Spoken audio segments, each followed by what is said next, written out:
Hi everyone, welcome back to SmugMug Live. This is episode 59. Thank you so much for joining us today. Really appreciate it as always. So good to see you here on SmugMug Live. As always, a few things before we get started with today's guest. Thank you so much, wherever you are in the world, for joining us. Let us know what part of the world you're joining us from. Give yourself a shout out in the chat window, and we'll see who's joining us today. As always, SmugMug Live is brought to you by SmugMug and Flickr. If you're looking for somewhere to showcase your images, to store them online, to sell those images to your customers and clients, or sell them to your family and friends, check out everything we have to offer at smugmug.com. If you're looking to be part of an incredible photo community, then check out everything we have to offer at flickr.com.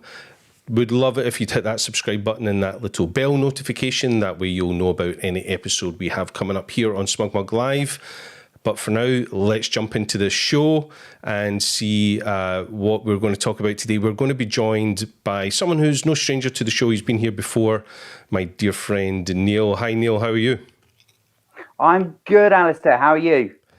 Good to see you, Neil Freeman from Nikon School UK. Thank you so much for joining us. It's a real pleasure to have you back on the show. So what's the plan for today? I thought we would talk about getting the best out of your kit. Now, while I'm at Nikon School, I've been with Nikon now 8 years.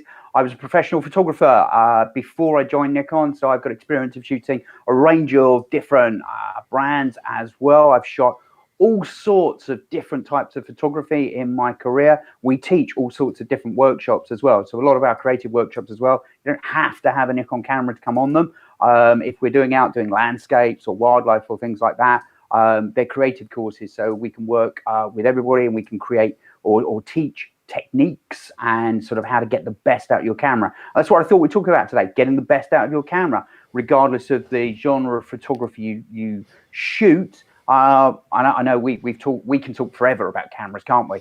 Yeah, we're known to be chatty, and that's what I thought we would do today is, have a little chat about gear. We thought we'd geek out for a little bit, right? We thought we would finally just have a show where we talk about our gear, and my hope is that we will talk about what the audience wants us to talk about. So if you're viewing this live, post your questions in the chat window, and Neil and I will do our best to talk about it. Obviously, Neil's from Nikon School UK, so if you have Nikon-specific questions, he's the very man to answer it. However, both of us have used many types of cameras over the years, and I know, Neil, during your workshop, your guests turn up with all types of cameras, so you're used to helping with any kind of type of camera. So, so we're just going to kind of almost make it up as we go along today. Not that we don't always do that, but... So before we do that, let's see who's given themselves some shout outs already. We've got Jim Johnson joining us from Stockton, California. Welcome, Jim. Good to see you. James Lafferty is joining us from Canyon Lake in California. Lots of West Coast representing today. Bert is joining us from Ontario. Welcome, Bert. Raymond Rogers is in Novato, California. Lots of Californians today. Great SmugMug ambassadors here. Connor McNeil, the fella. Hi, Connor. Good to see you. He's here from Belfast. And I know, I believe Connor is a Nikon photographer, a Nikon shooter. So let's see if he has any questions. Yeah, he's already posting them, so we'll get to those.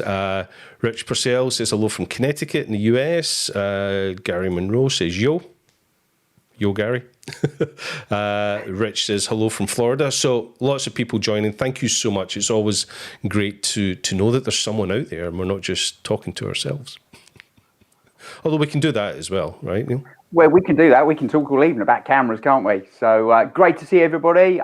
Great to see we've got a worldwide audience as well. I'm in Yorkshire here, UK, and it's dark, wet and rainy, which is typical weather for what we've got here. But it's beautiful for landscapes, which is why I live in this part of the world.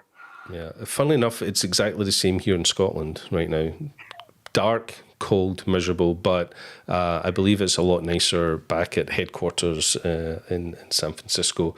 We've got Campos is joining us from Costa Rica.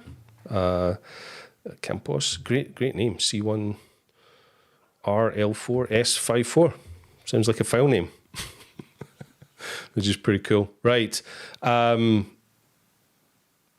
Shall we jump straight into it? There's a question that we had some questions come in before we started the show with the promotion that we did about the show, and a few people asked the same thing, and it's something I know you were going to get to, but the question was, what's the sharpest aperture to photograph with in most lenses? And there is a kind of sweet spot in most lenses, right? Yeah, there is. It's a great question. There's no, like a lot of things in photography, there's not going to be a one standard answer. It's going to come down to your depth of field. This is like, and again, in photography, we've got a compromise between depth of field and sharpness, depending on what we actually want to try and achieve. So let's talk about this from a wildlife perspective, for example, and we can talk portraiture or landscapes as well. So from a wildlife perspective, we're generally going to be shooting with longer focal lengths, and we're going to be shooting potentially wide open, whether we're at, I don't know, 500mm 5.6, 400mm 2.8. The higher end glass like that, the big telephotos, the pro end zooms, they're going to be sharp, very good, and going to be very, very good right down to their 2.8 or f4s. That's why you pay so much money for that type of lenses. Stepping them back, there always used to be the old adage of stepping them back about 1 or 2 stops, and you're at the sweet spot of that sort of glass. And that probably is still true to a point, but a lot of the high-end glass, certainly that I can talk about the Nikon glass that I've shot recently, and especially the S-series lenses for the mirrorless with the larger bayonet. I'm reevaluating what I understand to be sharp on lenses. So I'm more than happy to shoot those wide open because we've got such good edge sharpness on them, as well as excellent center sharpness. So I generally, if you've got higher end primes are still going to be sharper than telephoto lenses. The gap is narrowing every year when we get new lenses with new coatings come out. But if you want to be absolutely sure, you're going to be stepping it down probably 1 stop, maybe 2 maximum. And you're going to be, certainly if we're using big telephotos like that, you're going to be towards the sweet spot. So if I had an f4, perhaps I'll maybe shoot it at 5.6, something like that maybe. But don't get me wrong, acceptable sharpness is a wide area, and I talk to lots and lots of photographers, thousands of photographers a year, and everybody has their own definition of what is acceptably sharp. What I would say is, if it's acceptably sharp to you, you're in a good place. Okay. The other thing to think about, especially if you're going to be using a telephoto lens, depending on the quality of that lens you're using, that will have a sweet spot of its focal range. Okay, so say you're using perhaps a more entry level 18 to 300. That 18 to 300 variable aperture lens, for example, if you shoot that wider, say 18mm at f3.5, it's not going to be that particularly in its sweet spot. Likewise, 300mm at 5.6 is not going to be in its sweet spot either. So if you're using telephoto lenses, there will be a telephoto sweet spot as well for the lens for you to consider as well. That's why some of the primes in the wildlife situation will be really, really useful. We talk about landscapes, we're going to be around f8 or f11. That if you focus it correctly, you will be close to the hyper f8 or f11. Just get about a third of the way in. You're going to be very close to the hyperfocal distance, and then that will give you half the distance between you and the hyperfocal distance sharp and infinity. So just work out what the minimum focusing distance on your lens is. Okay. Make sure your hyperfocal distance just starts in front of that. Focus hyperfocally. It's about a third of the way into your picture of your landscape. f8 or f11, depending on your lens, should give you front to back sharpness. So again, just to recap. So for the big telephoto lenses, as a manufacturer, you know the kind of use case people are going to have for those lenses. People don't buy 600mm lens and typically shoot at f/22. So you manufacture them with that sweet spot in mind, knowing that people are going to want to use them pretty wide open, right? Yeah, very much so. We know the type of customer that, as you say, is generally going to buy that type of lens, and the type of environment it's going to be used in. That's what has the weather sealing they have and all that sort of great stuff as well. The focus buttons on them and all that wonderful stuff. But yeah, they're designed to be shot wide open, or as close to wide open as you can.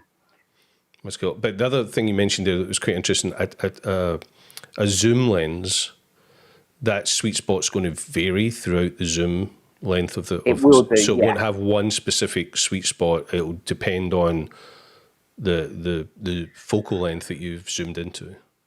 Generally, sort of say I've got a 28-300 or something like that. I tend to be looking to try and shoot that sort of 50 to 250-ish, something in that sort of ballpark. I know I'm going to be getting better optics or sharper pictures when I do that. And again, if I'm shooting around my f8s or my f5.6s and I'm not wide open, I'm still sort of trying to stop down 2 stops off the edges of the extremes at a given aperture if it's a variable aperture lens.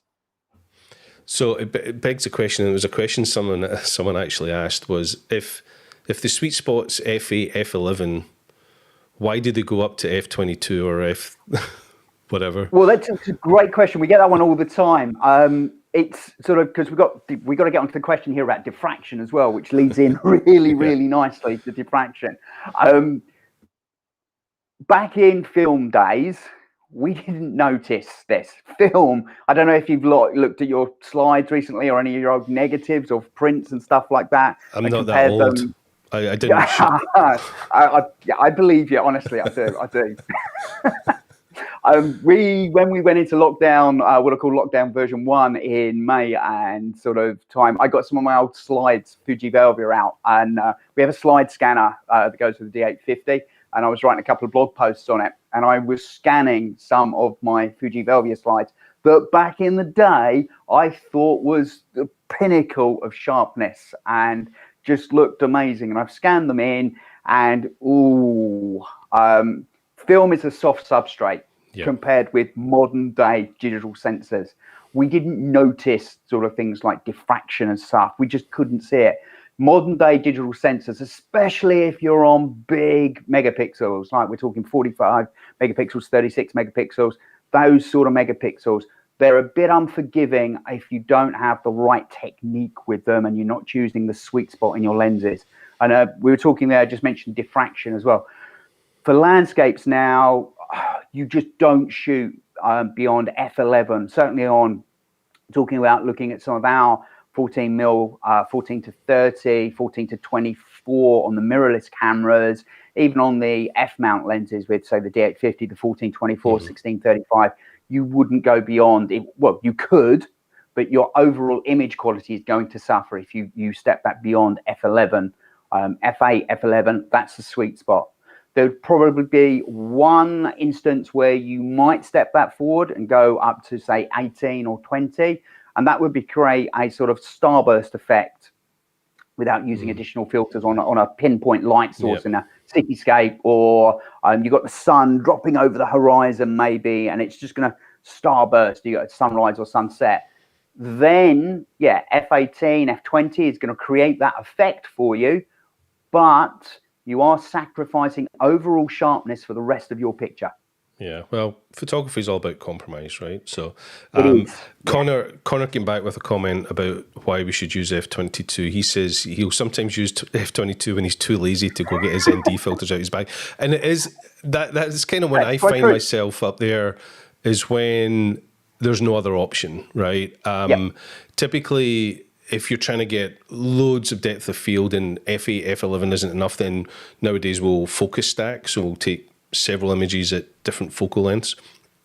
But if you have a piece of light that's, you have a second to photograph it and it's about to disappear, then, it's, get it in the bag, as they say, or get it in the camera, and, it's going to be okay. But the sweet spot is lower down there. And yeah, sometimes we are too lazy to use the perfect scenario. But and that's a great comment. Yeah, it's there are times like that. Again, I'll come back to what I said about, are you happy with your sharpness you've got for that picture you're trying to get? And if the answer is yes, that's fantastic. There's times when we're going for optimal sharpness. We've got all the time in the world to take our shot, and that's brilliant. We can be very considered about what we're shooting. And then we've got those cases whereby we want to get that shot. And as you say, if that will give us the shot, nothing wrong with it at all. Yeah, I was talking about one of my favorite photographs that was actually shot quite close down. It was about f22, but the light was, fleeting. It was about to disappear, and I turned up late at the scene, and I just wanted to grab something. I didn't have time to focus stack and that type of stuff. So just make sure you get something that's acceptable, and then hopefully if the light stays around, then you can go back the way once you've got one in the camera and get it better if time allows. But it's acceptable. But it's interesting that there is this sweet spot that we all try to use. Connor mentions there, as I say, dear friend of SmugMug, great ambassador. He actually has a workshop company that's called F8 Workshops, and he says for a reason. Does anybody ever make a lens that only has one aperture? We don't make them. I do know when I first joined Nikon, there were some animation studios that were sending some of the old D-mount lenses back to us to have the aperture blades removed, so it only had one aperture, and they were doing some quite famous stop motion animation with about not really say who it was, but it's very, very famous. And I know they were doing that for stop motion animation. So it's not something you'd make as standard, because I don't think there's potentially people like to be able to vary what they're shooting. But it can be done. Yeah. I think I know the studio. I think I know the studio you're talking about. We'll talk about that offline.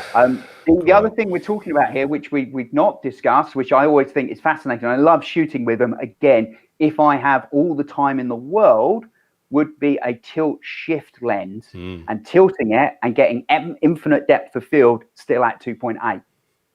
If you've got all the time in the world to sort of research the theory behind being able to sort of movement of your lens like that. You've got your sensor plane here. You move your tilt down, shift it down, and you can now get, as long as you get the angle right with it, and we've got things like split screen view on the cameras, which enable us to get this done really, really easily, focus peaking as well. If you angle it down right and you're the right height above the ground, you can get infinite depth of field even at 2.8. And tilt shift lenses are great because they're prime lenses as well. They also double up as really good macro lenses because they close focus as well. So they're really, really good. I'm really excited. Hopefully, it's not on the roadmap yet, but fingers crossed, tilt shift lens for our Z series would be, I'm really looking forward to that. Yeah, they've always been a pricey item, though, in the past. That's the one downside of them. Otherwise, we'd all have them, right? Yeah, they're very specialist. And again, you're not going to take a quick photo with them. You can't just wander around with it. It's not a sort of take it out of the bag and shoot. It's take it out of the bag, put it on the tripod, and consider what you're doing. And I do think some maths and physics. 10 minutes. Yeah, work out the maths and the physics, and go from there. Keep your questions coming, folk. I mean, we really want today's episode to be answering your questions. Gary Monroe, who's a long-time watcher of the show, asked a question. I'm sure the first part of it's a bit of a joke, but the second part is quite interesting. How many rolls of gaffer tape will it take to turn an old D40X into a backup for my D750? But I actually think his question is, alternatively, what do people do with their really old gear? Because you must have a ton of gear. I know I have. So I'm going to answer my question. What I do with my old gear is I make them part of the show, and I put them on my little shelf behind me and make them into ornaments. Unfortunately, I will have to go. I go the same route. I'm actually broadcasting from. I call it broadcast studio. My wife calls it a dining room. I'm yet to get my sort of my own room upstairs. We're just about to move the third bedroom around, so I've got my own space. At the moment, all my old cameras, going back to sort of Olympus OM10s, Olympus Trip 35, they're on the windowsills. I've got a collection of really, really old cameras. And I do collect cameras like that, and that's where my cameras are. They become sort of ornaments. They will go on a shelf behind me when I get my own study room to do that, very much like yours. Yeah. Rich says same here, shelf art. It's a common theme. I kept all my cameras, well, most of them. I over the years sold some when they were still relevant to sell. This stuff, you couldn't give it away these days, so it's so old. But I always kept it because I thought one day I might have a YouTube show, and I'll need something behind me. But there's all sorts behind there. There's certainly a few Nikons through there behind there. Let's see if I can use the right finger. Little f5, and that one is a D300, I believe. So I won't mention other brands so I don't insult you, Neil. It's fine. We understand there are starter brands out there. Oh, touche. Oh. I started on another starter brand before I moved across. Yeah, no, it's all cameras are great these days. They're very, very good. We can take amazing pictures. Just looking back sort of 4 or 5 years ago, some of the way technology moves forward now, some images that are you just couldn't shoot. Some of the images now we can do with high ISO and things like that. And I look back at some of my slides and my negatives and what I thought was amazing at the time. It was good for the time, but now I'm looking at it going, I need to go and reshoot that. It's just not sharp at all. Yeah, well, it's good to have an reason to go back and reshoot stuff. I'm just looking through the questions here. This one, another is cornerback with Nikon specific stuff, which is fine, but you can ask other questions. Connor asks, is it worth getting a D850 if you already have a D810? Oh, yes. That was so he's on commission. He's on commission. He has to say that. D850. No, I'm joking. And it's the small things. I did not get it for the jumping megapixels. Flip out variable screen. No longer lying on the floor or kneeling down. I'm getting on a bit. My back hurts. Things like that. So flip out screen. Just amazing. Light up buttons down the side. I do a lot of astrophotography. Actually, my screen, you can see my screen here, Alastair. Let me just switch to it. There we go. Yep. Right. D850 here. Focus peaking. I couldn't shoot this shot otherwise. And it's just, you can see the blue on the photo. This is a sea cave I've got myself into at low tide. But D850 here, dynamic range on it is incredible. I didn't get it for the big megapixels. That helps because you get addicted to that and you can crop in on your pictures if you need to. But things like light up buttons, really useful. Focus peaking, really, really useful. And it makes I found the 850, especially the flip out screen there, just easier to use than the 810. And it was the small things that made my life as a photographer a lot easier. Not necessarily some of the high specs on it and things like that. They were great to have, but it was the smaller things as a photographer that really sort of caught here. And you've got you can probably recognise that if you're in Belfast, you're not a million miles away from there. Dark hedges. Yeah. And focus peaking switched on there. It just makes like focusing very, very simple.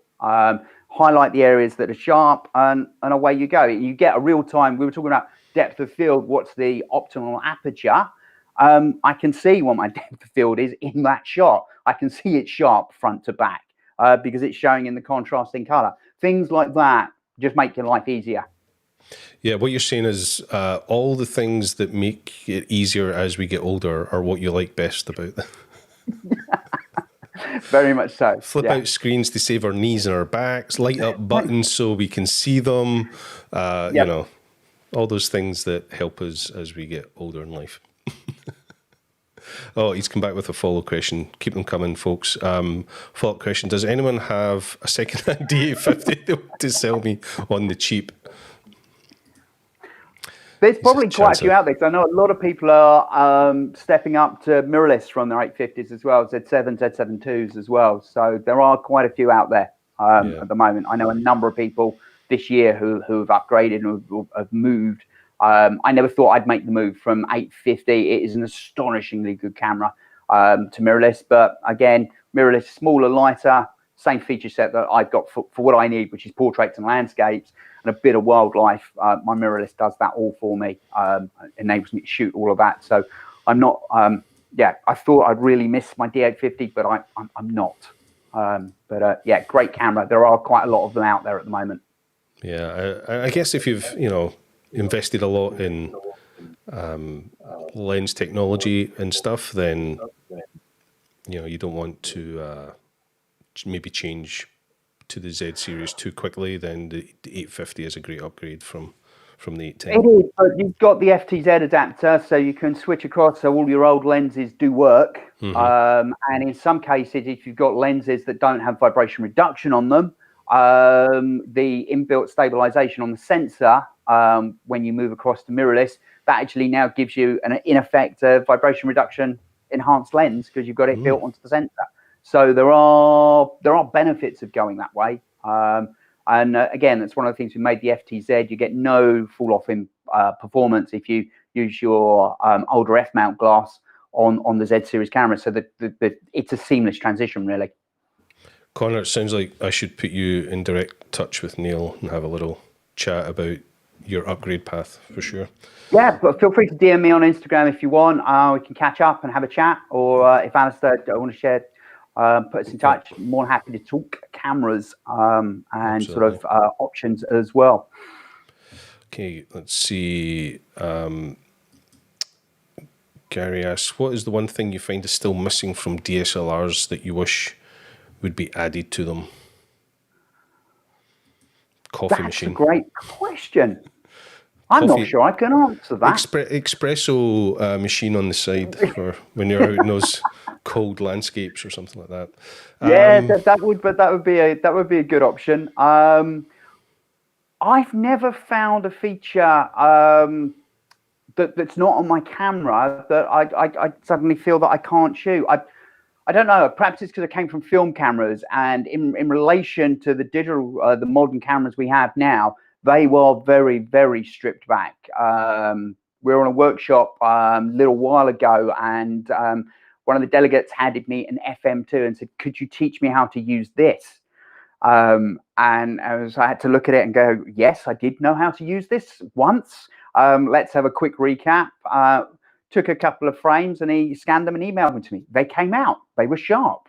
I hadn't used a film camera in so long.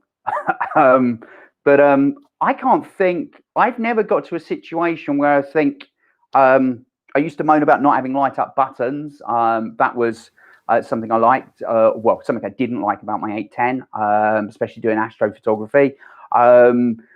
So I got that on the 850. That was great. Flip out screen, that came. There was things like that. They just seems to evolve on the cameras. I can't think of. We've now got programmable shutter speeds on the new Z series down to 8 minutes. And there's just lots of convenience there. I'm not missing anything. Can you think of anything else there that you'd, apart from the coffee maker? No, I mean, like you said, most of the things they added, we didn't really know we needed until they added them. I tend to find that I use way less features than are available on most cameras. It's a bit like Photoshop. You only use a fraction of it. There's so many features in all digital cameras nowadays that I don't use much of them. The things that I really was excited about was the transferring of files. Obviously, how quickly can I get those files into my SmugMug account or into Flickr? And having Wi-Fi in the cameras now, being able to get those images onto my mobile device. So all that kind of stuff's been answered over the last few years. Flip screens, as you say, you know, we all poo-pooed them when they first came out. Who needs a flip screen? And now we can't live without them. Yeah, not a lot. There's some suggestions. If you have suggestions for the answer for that, Connor says he'd say shutter speed bulb limits and bracketing limits. They're always limited for no good reason. But you're saying on the Z series you can program your. On the Z Series 2, you can now go down to 8 minutes. You go past bulb time, and then you put extended shutter speeds on, and it's got preset ones all the way down to 8 minutes. Which again, we were lucky enough to talk at Nikon School with the design teams. They came over and we gave them a long list of things we'd like to see in the cameras, and we're starting to see some of those things roll out in the cameras. Don't know whether it was our influence or whether they had these in planning anyway. But yeah, things like that. That one's already in the new Z series, but you've got preset programmable shutter speeds all the way down, which made it was just a joy to use. And when I do my astrophotography, I can set up an interval timer shoot now, 1 minute exposures with my star tracker, and it's unattended shooting. If I I don't want to leave my camera in the garden because it's overnight unattended, but if I did, I could. The technology enables me to do it. Yeah, intervalometers, there's another thing that we used to have an extra piece of kit for. That's all built in now. GPS is all built in.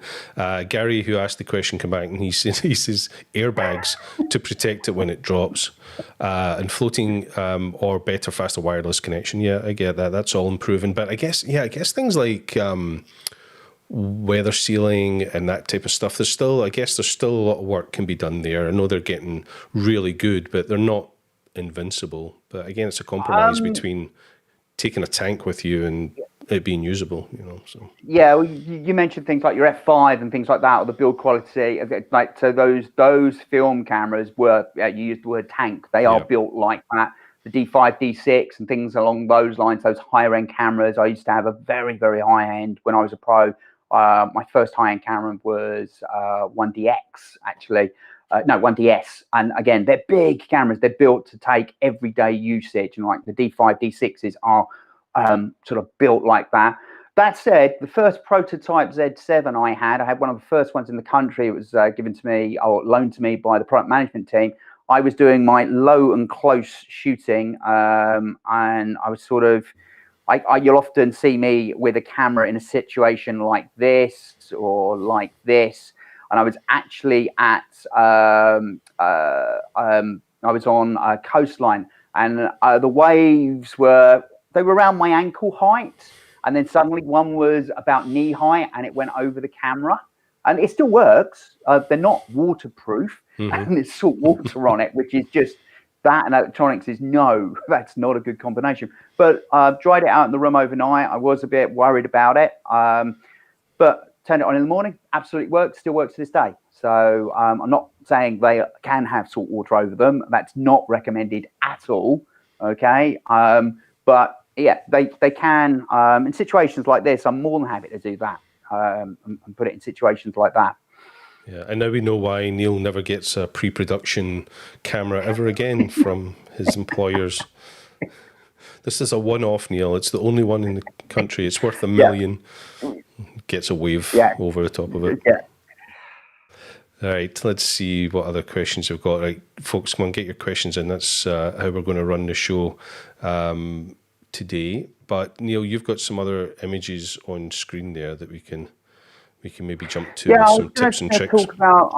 Talk about this one, sort of tips and tricks to getting the best out of you. A lot of people, I shoot raw, and sort of getting the best dynamic range out of your image is to go editing now. We've got really good dynamic range on the sensors, and you will get the best picture, but sometimes you haven't got a chance to do that. So a lot of cameras now, we've got SOOC, straight out of camera with the JPEG, but we can, we talk to a lot of people that don't realize you can actually customize the look of the JPEG. So what you see on the back of your camera is a thumbnail, JPEG thumbnail. The histogram is a JPEG thumbnail. So don't get too caught up in that, because you're not seeing the raw histogram, okay? You're seeing a JPEG thumbnail of the histogram is of the JPEG thumbnail you're viewing. Your RAW file always has a wider histogram than that when you upload it into, I use Capture One as my editing tool. So you've got a wider histogram when you upload the RAW file. But a lot of the cameras now, they have these pre-programmed, we call it picture controls, and you can customize those. So you can customize them to the look. So I have a custom setting on mine, and a lot of people come to me and they're looking back at my camera like, how do you get it so punchy? And that's exploring the picture controls on it. So you can customize the contrast, the brightness, the settings. You could create, we've been talking about Fuji Velvia and sort of film here. You can create that look inside the camera. So every shot that comes out already has a level of sharpness and a level of clarity or saturation applied to it. That enables you to sort of really then, if you want to put that straight with Wi-Fi connectivity, put it straight on social media, you don't have to do a ton of editing anymore. You can actually get these coming out straight out of camera with these sort of presets already baked into them. And there's lots of presets in the cameras, and you can create your own as well. So sort of if you're shooting fast and you're up against deadlines and you haven't got time to do the editing, setting up your JPEGs like this is a great way of doing it. Set up the picture control on your camera, customizing it. You can say on our cameras, you can save up to 9 different customizable picture controls. You can also, if you go into the retouch menu, and again, not many people explore this, we have some options for you to edit RAW files in the camera. Okay, so you can create high resolution JPEG copies in camera. You can crop in camera using the trim feature. So there are a lot of features in camera to sort of, if you're out on location, out in the field, to get your pictures looking very, very good for transmission up to sort of social media if you wanted to do that. So I just wanted to talk about sort of explore some of the features on your camera. There's other things, sort of smaller tips and tricks like that. So just sort of getting the image. So I have mine set to what I call custom vivid. And that is very, very similar to how I edit my pictures. I don't know if you watched the landscape talk we did a few months ago. I have a very saturated, very high color look to them. That's my style of my landscapes. And that's how I have my camera set up. And a lot of people do look at it and go, how are you getting that so punchy? And that's what you do. Look at the picture control settings or the color control settings for your JPEGs. You can customize your images in camera there. And it really makes it easy to see what you actually think you might edit it look like, or if you want to post it straight to social media, you're good to go already. You love that Velvia look to your images. Yeah. Actually, I thought I was getting Velvia, but then I've looked at my Velvia slides. Velvia actually is massively more saturated than I thought it was. Even my shots are not that saturated. Sorry, can I just jump back to something you said there that intrigued me? You said that the histogram we're seeing on the back of our cameras is a representation of the histogram of the JPEG that it's producing. Yeah. Yeah. Okay. Yeah. Can you turn your speakers down? I'm getting a fair bit of feedback from you. Sorry, let me turn that one down there. Okay. Yeah, so that would explain why if I take a picture and the histogram shows that the whites are blown out, that when I get the RAW file, there's still detail there. Yeah, very much so. The other thing is what we call the blinkies. You know, where it shows the overexposure areas. That's based off your JPEG as well. So, so JPEG histogram. So this is what we say is histograms are useful in editing, and they're a good guide on the back of your camera. Say it's a really bright day. Yep. And you can't see the back of the screen for whatever reason. There's too much glare or something like that. Quick glance at the histogram can tell me that I'm within tolerance. I can talk about our cameras, things like the 850 Z7, those sort of cameras, Z6. You're looking at probably 2 to 3 stops overexposure. You can pull back, okay? And maybe 4 stops, maybe 5 stops underexposure. You can lift, okay? I'm not advocating lazy photography here, okay? Because if you do get this wrong and you sort of go and your shot is too overexposed, you can you've lost the highlight. And if you lift an underexposed image, you will to a certain degree add noise in it. I know there's lots of conversations recently about ISO invariance and all that sort of thing. But lifting an underexposed shot does add a degree of noise. So it's still best to try and get it shot as close to perfect in camera as you can. But you do with a raw file, certainly a 14-bit raw file. And again, shooting, I know, again, lots of arguments about, shall I shoot 12-bit raw? Shall I shoot 14-bit raw? There is a color difference. There's billions more colors between 12-bit and 14-bit raw, okay? But that's not why you shoot that way. You probably can't see all those colors with your monitor. The reason you shoot that way is 14-bit raw gives you more latitude to lift shadows, okay, cleanly when you're doing your editing. So if you sort of undecided about what you want to shoot there, 14-bit raw is the way to go there, because it does give you a really good dynamic range, certainly on things like a Z7, D850, and other cameras as well. So yeah, think about, you have a tolerance there. And again, it's one of the things why bracketing exposures these days, I can actually using certainly in Capture One and to a degree in Lightroom, highlights, lights, darks and black sliders, the sort of dynamic range, the HDR sliders. We can create a HDR image with one image these days. I rarely bracket exposures. Only time I do that probably is if I've forgotten to take my filter sets out. Yep. No, just that really intrigued me. I never really thought of the concept that the histogram is a live representation of what the JPEG would be if it recorded it. When you adjust your JPEG in the viewfinder, the mode where you're seeing a different representation of that JPEG that you were describing there, that you see here. What was it you called that? Picture control. Picture control. Would that also adjust the histogram? Well, it's going to give you different saturations and different colors. So the height of the histogram is going to change depending on how much contrast. So if you put too much contrast in, take that particular image there, there's not a lot of shadow detail in that. So that's not going to be black, sort of the black levels aren't going to be blocked up. The darks aren't going to be blocked up. The shadows aren't going to be blocked up on that. But the highlights, there's a lot of contrast coming in on that particular one. So that type of the histogram will be lifted towards that end. So you do have to watch, how contrasty or the brightness do you actually, you put through the sort of customizable settings. Again, this is only affects the JPEG. It won't affect your RAW file. Yeah, very interesting to notice that.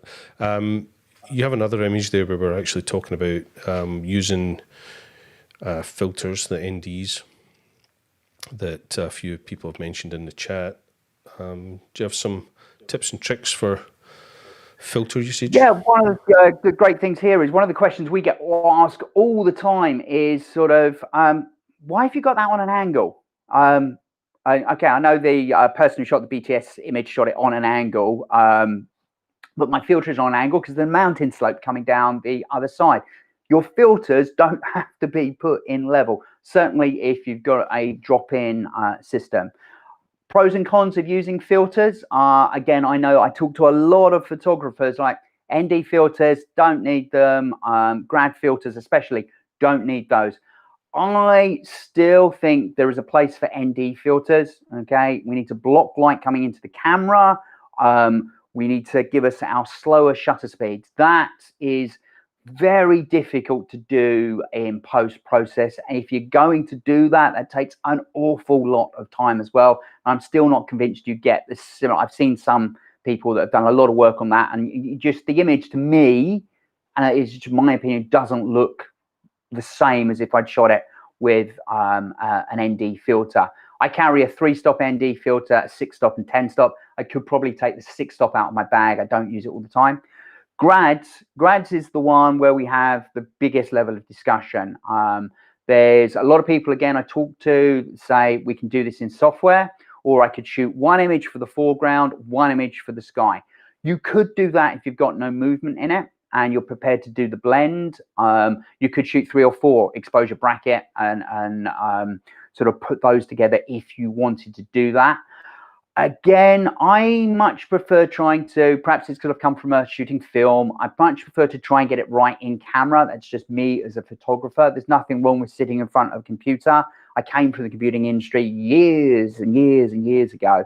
So I'm happy sitting in front of a computer editing. But you've got your grad filters here. I much rather try and get it precise without. I shoot with medium grads because if I push them in quite a bit, I can get sort of a hard effect. And if I don't put them in too far, I can get a soft effect as well. So I find medium grads give me a lot of latitude.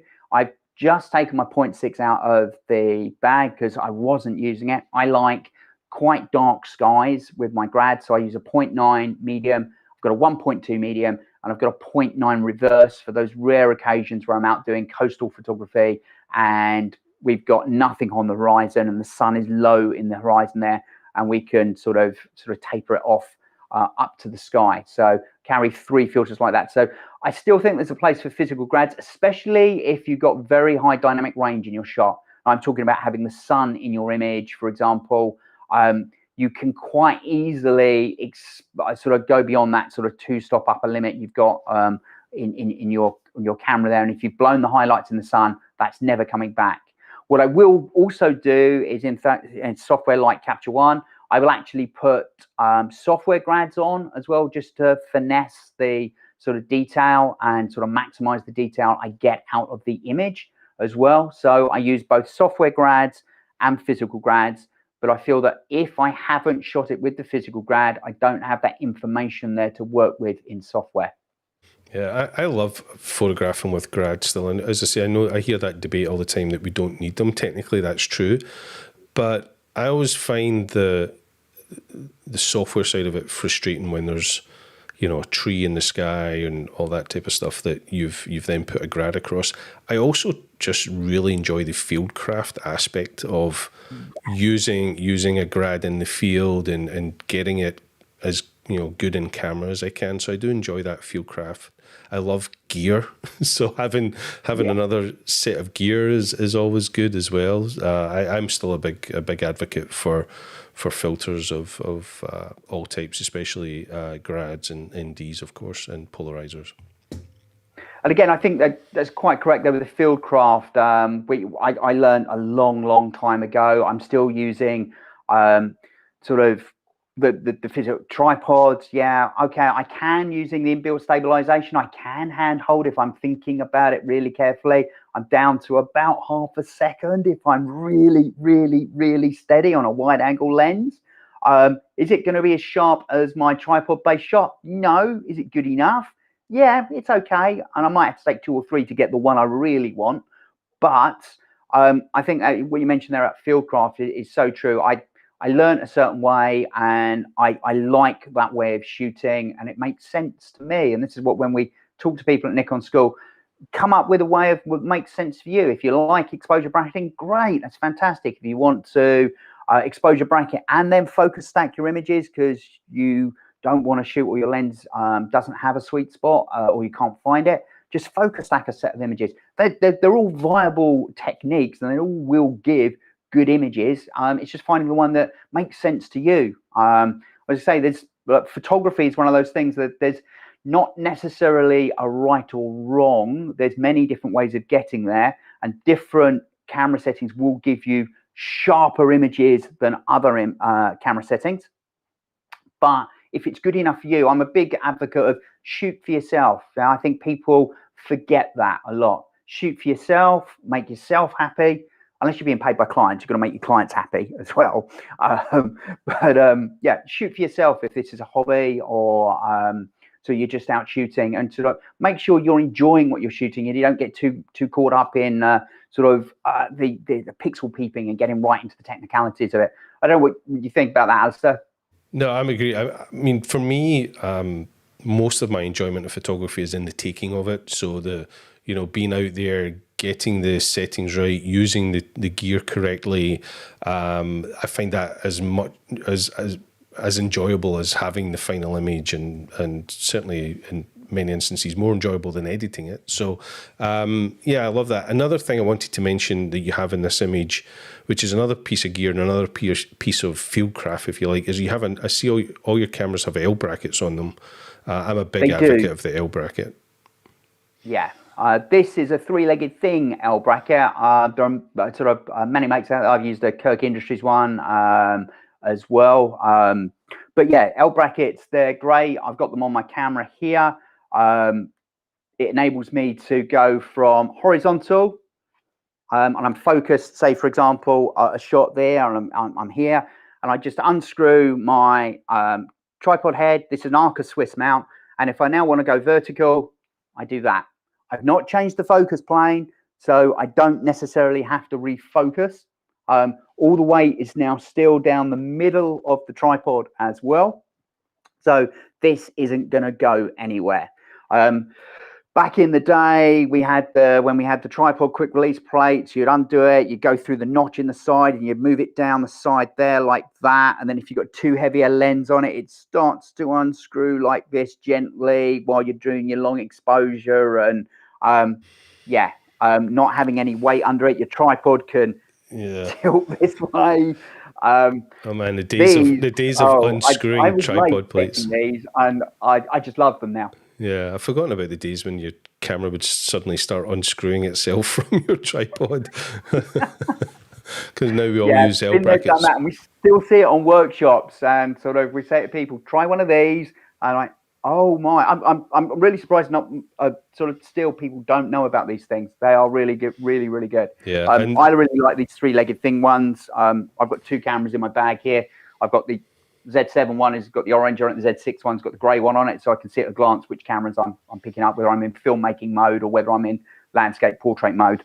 Yeah, they're fairly inexpensive, so it's a great addition. It's going to be a lot less expensive than the investment you make in your tripod. But just having that ability to change from landscape to portrait without changing the plane and the view and the focal length and all that type of thing. Also really useful if you're wanting to do stitched images, if you want to do panels, because again, you're keeping your camera plane right above the center of the tripod. And yeah, a lot of comments about Rose is saying L brackets are awesome. They are indeed. Connor says that he uses a real right stuff L bracket. There are lots of them out there. I know we had Danny Linehan on the show a few weeks ago from Three Legged Thing, a good friend of ours. And I think you probably use those Three Legged Thing ones because they make a specific one just for the Z series, right? Yeah, well, that one is Zelda. It's called Zelda. I love three-legged thing stuff because they've got really cool names. We've got Ellie for some of the other Z series cameras. I had the universal bracket on my D850 as well. Really do like their kit. It's sort of, I've got one of their Leo tripods is on my camera here with my broadcast camera as well. So yeah, really good kit. There's lots of options. Yeah, love the L bracket. Lots of options for L brackets, and they're really worth the investment just to have that solid attachment when you're in portrait mode above your tripod. That's cool. Right, let's move on. Get to a few other ideas. Shout out for questions though, folks. Get your questions. You're all too enthralled in listening to us. We'd rather have your questions. I'm intrigued. You keep wildlife photography. Yeah, you keep zooming past that image, and I'm looking for you to open up and show us what it is. It's. Well, I'm looking for the owl. This was we wildlife photography. We teach a lot of wildlife photography workshops at Nikon School. Lots of questions about shooting. We started talking about big focal lengths.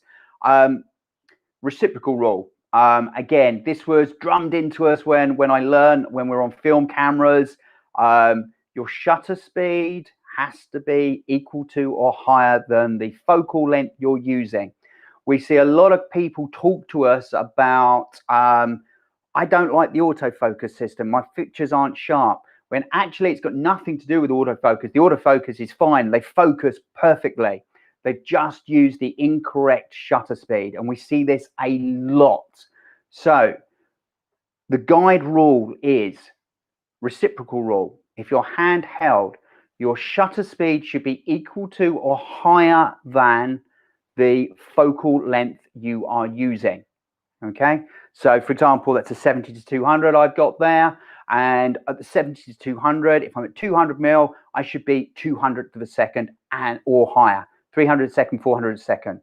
The owl, this guy is very fast. So actually, just to shoot, to photograph him and get him sharp, I need to be 1600 at the second, 2000 at the second anyway. So generally, if we're doing wildlife, we would be at higher shutter speeds anyway, but just bear that in mind. And here's the caveat, and here's the sort of gotcha with this. High megapixel cameras, which we're getting into now, or cameras with very high pixel densities on them, the reciprocal rule has to be doubled. So say you're shooting with a 36 megapixel camera or a 45 megapixel camera, you have to double that reciprocal rule. So if I'm at 200 mil, okay, 2 times 200 is 400. So my minimum shutter speed handheld would be 1/400th of a second, just to maintain a sharp picture and get no camera shake from me. Okay. That's just because the amount of detail and the high levels that you can zoom into these pictures, any type of motion that normally we wouldn't have seen because it wouldn't have resolved at lower pixel densities. Now with these huge pixel densities, any slight movement is almost magnified, if you like, with the higher pixel density.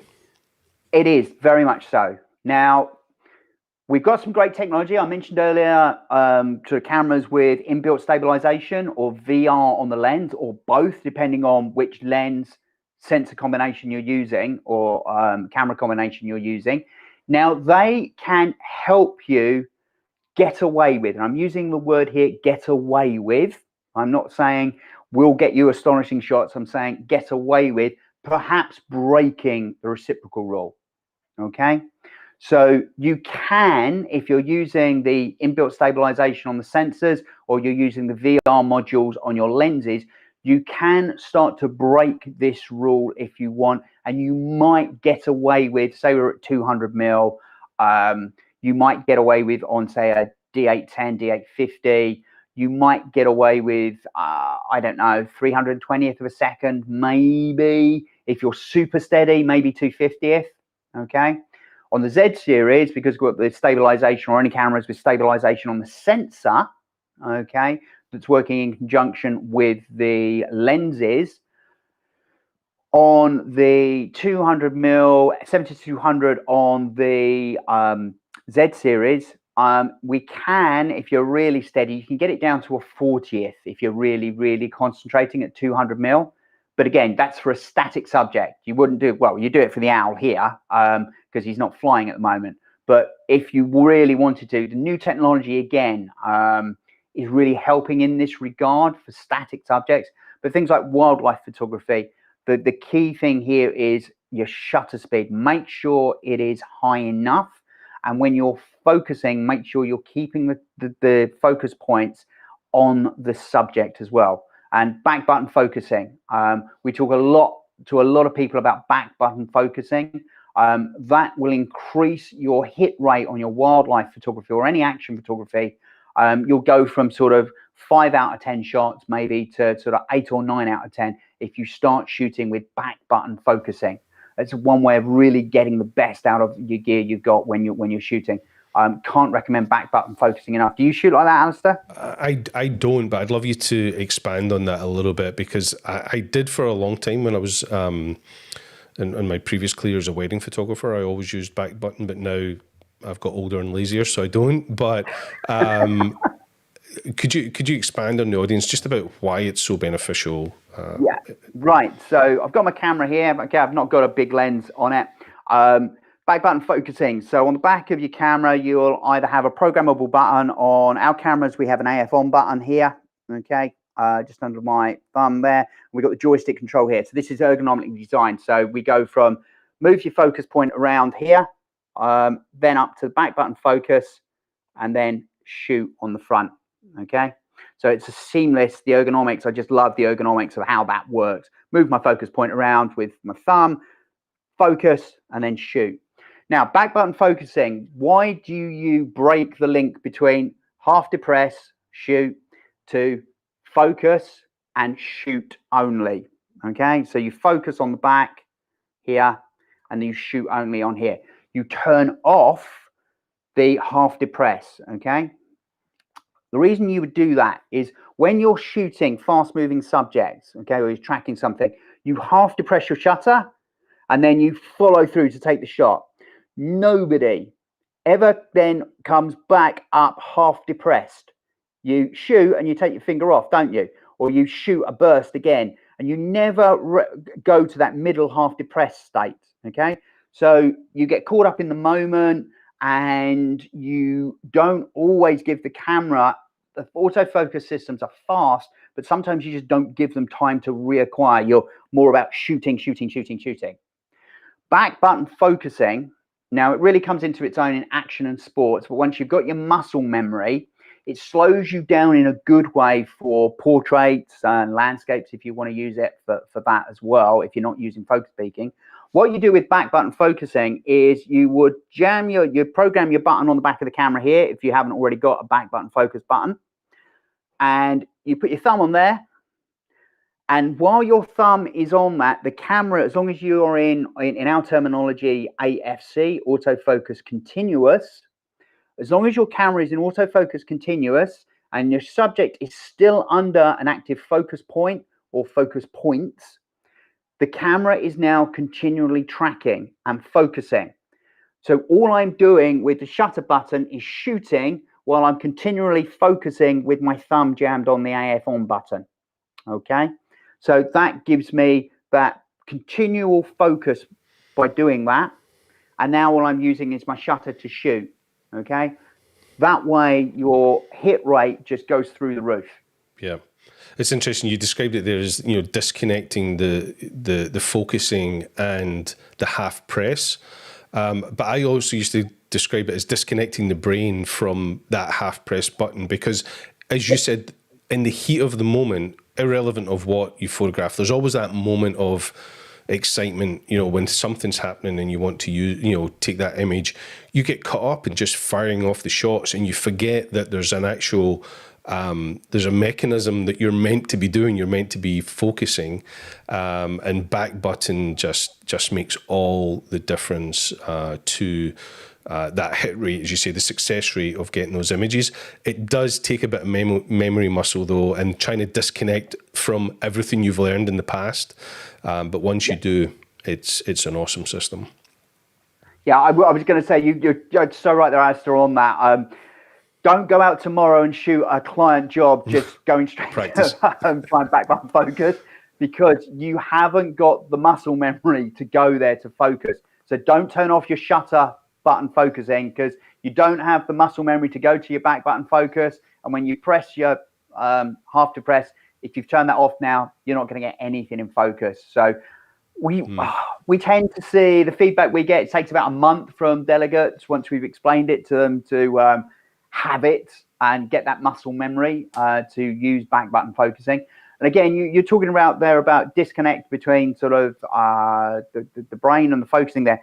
I use it for my portraits because it slows me down in a good way, because I'll now look like that, focus, look now in the bottom left-hand corner, I've got focus confirmation. Okay. Position, yeah. You see the dot, because again, you can get caught up and, I'm interested in my subject, and you're not looking for that. So back button focus. Have I got focus confirmation? Yes. And only when I've got focus confirmation is when my finger comes up to the shutter. Slows you down in a good way for static subjects as well. A question for really makes you think about it. Can you have both? Can you have back button focus and half press? Yeah, our newer cameras, so our newer high-end cameras, so I've got a Z7 here, Z6 as well, D850s, they now ship with both activated. Okay. So you've got best of both worlds. Yeah, especially for that transition period when you're moving away from the front. Connor says he always shoots back button, finds it great for landscape shooting as well. Just to pick that up there, Alastair, if you're doing it with landscapes, what will happen is you focus once on your back button focus, camera's now focused. It's not going to refocus. When you press the shutter button or press your remote release, it's not going to focus again if you've got it set to back button focus. You're not going to get it's some brilliant surprise. way of doing it. Really good. No surprises if you focused on something critical and then press the shutter button. It doesn't jump onto something else. And you saw there, Rose says something else to put on her to learn list. She keeps forgetting to do it. So go practice with it. Go turn it on and go practice in your backyard or whatever, and get used to that memory of using that. Rich says, great information. Thank you. You're welcome. I'm glad you're enjoying it. I have a question that came up into my head when you were talking about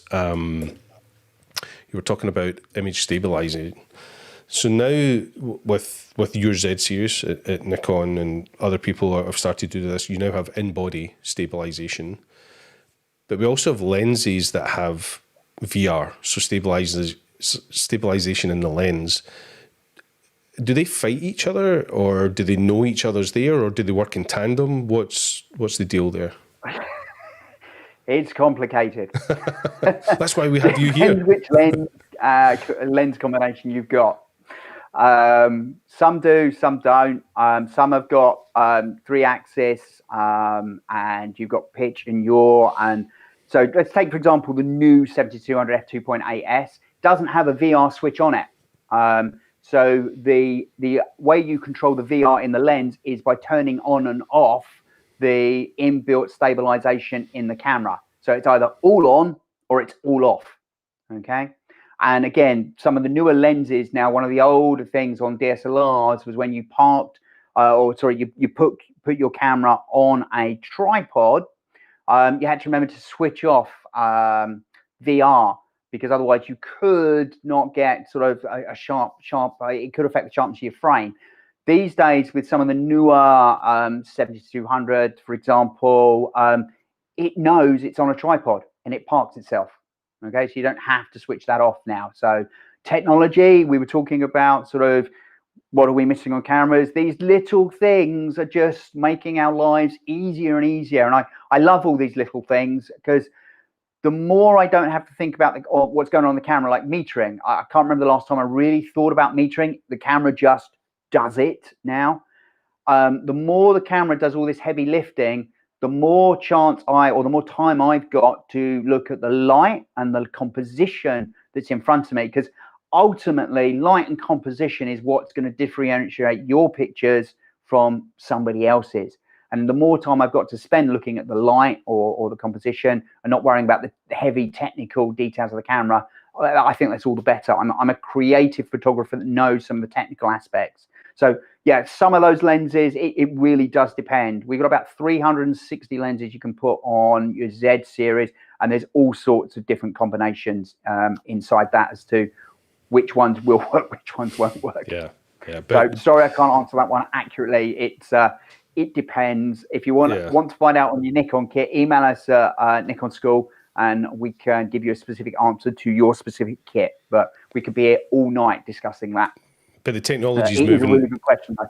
The technology is moving in the direction that they all just work together, which was great to hear. And I love that idea of, going back to the question earlier about, what's missing. But I love the idea when the technical side of it also gets out the way and doesn't become, a distraction or interferes with ultimately what is there is our art and our craft of taking the picture, which is what we all want to focus on. We all want to take more beautiful pictures and not worry about the technology, for all the fact that we do love the technology, right? We love the tech and we love all the toys. There's no denying that. But when they get out the way at the right moment to let us take that shot, then that's kind of awesome that it's doing that. But yeah, it's I've got a few older VR lenses on Z kit that I know I just switch the VR off and live with the in-body.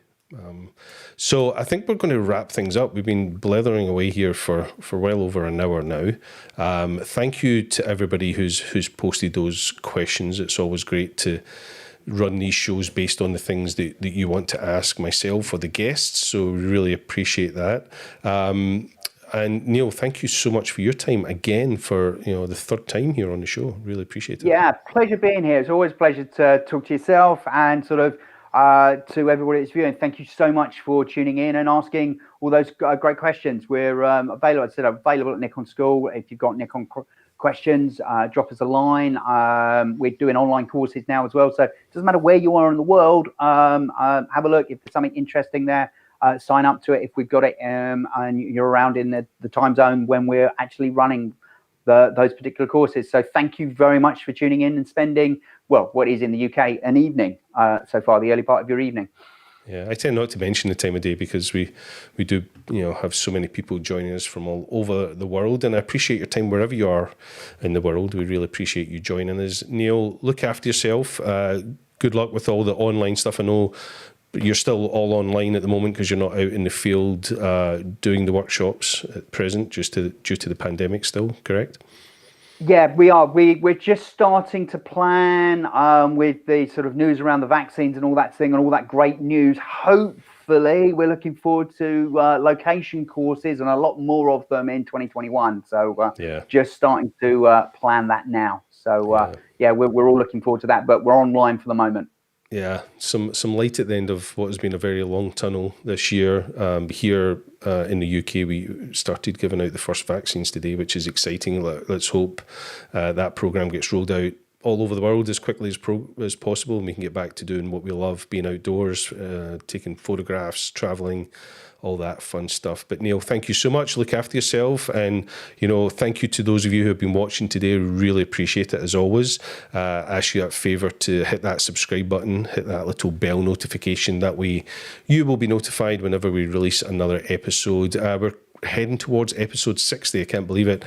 Our next episode will be a week today, a week on Tuesday. I'll be joined by my dear friend Adam Pratt, who has been on the show before, giving us his tips and tricks on scanning your old images and organising those. Neil, you mentioned you've been doing some of that during lockdown. I know a lot of people have been doing that, looking at their older legacy from, family archives and stuff and trying to digitalise all that. Adam is a professional photo organizer who gets paid by his clients to organize all their images and scan them all and digitize them. So he has some great tips and tricks for doing that. So he'll be joining me on Tuesday next week, which will be the 15th. So look forward to seeing you join me for that and learning some tips and tricks on how to organize your images once you have them digitized. As I say, thank you for joining us. Look after yourselves. Thank you again, Neil. And wherever you are in the world, be good, be kind, look after each other, and we'll see you back here next week for another episode. Thanks very much. Bye. Cheers, everybody. Cheers. Bye. Mate. Bye. Bye.